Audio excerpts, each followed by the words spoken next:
অস্ত্রের লাইসেন্স পাওয়ার জন্য যে কটি শর্ত পূরণ করতে হয় অথবা যোগ্যতা দরকার সেগুলো যুব ও ক্রীড়া উপদেষ্টা আসিফ মাহমুদ সজীব ভুঁইয়ার নেই। তাহলে কিভাবে পেলেন দুটি অস্ত্র, কোত্থেকে আর কিভাবেই বা ম্যানেজ করলেন লাইসেন্স?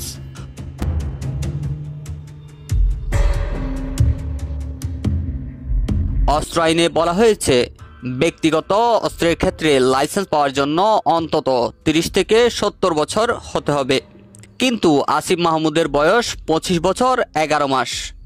এছাড়াও পিস্তল, রিভলভার ও রাইফেলের ক্ষেত্রে আবেদনের আগে 3 অর্থ বছর ধারাবাহিকভাবে 3 লক্ষ টাকা আয়কর দিতে হয়, আর শটগানের ক্ষেত্রে 1 লাখ টাকা আয়কর দিতে হয়, কিন্তু তাও তো পরিশোধ করেননি তিনি।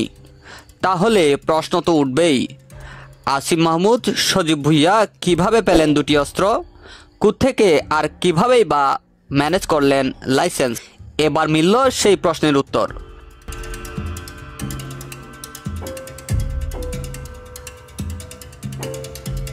সরকারের গুরুত্বপূর্ণ ব্যক্তি ও উপদেষ্টা ক্যাটাগরিতে তিনি লাইসেন্স পেয়েছেন। কুমিল্লা জেলা প্রশাসকের কার্যালয়ের আবেদনের প্রেক্ষিতে আসিফ মাহমুদ সজীব ভুঁইয়ার নামে এই দুটি অস্ত্রের লাইসেন্স ইস্যু করা হয়। গত বছরের 15 ডিসেম্বর 1254 নং পিস্তলের লাইসেন্স ইস্যু হয়েছে, আর শটগানের লাইসেন্স নং 1691, এটিও গত বছরের 3 ডিসেম্বর ইস্যু করা হয়। এছাড়া অস্ত্র আইনে বলা হয়েছে স্পিকার, ডেপুটি স্পিকার, মন্ত্রী, প্রতিমন্ত্রী এবং উপমন্ত্রী সমমর্যাদাপ্রাপ্ত ব্যক্তিদের ক্ষেত্রে আয়কর পরিশোধে বাধ্যবাধকতা থাকবে না, তাদের ক্ষেত্রে বয়সের বাধ্যবাধকতাও নেই।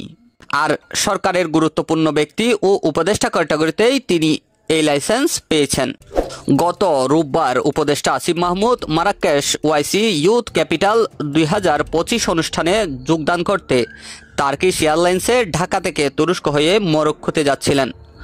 হজরত শাহজালাল আন্তর্জাতিক বিমানবন্দরে প্রি বোর্ডিং স্ক্রিনিং করার সময় তার সঙ্গে থাকা ছোট ব্যাগের মধ্যে অ্যামুনেশন ম্যাগাজিন পাওয়া যায়।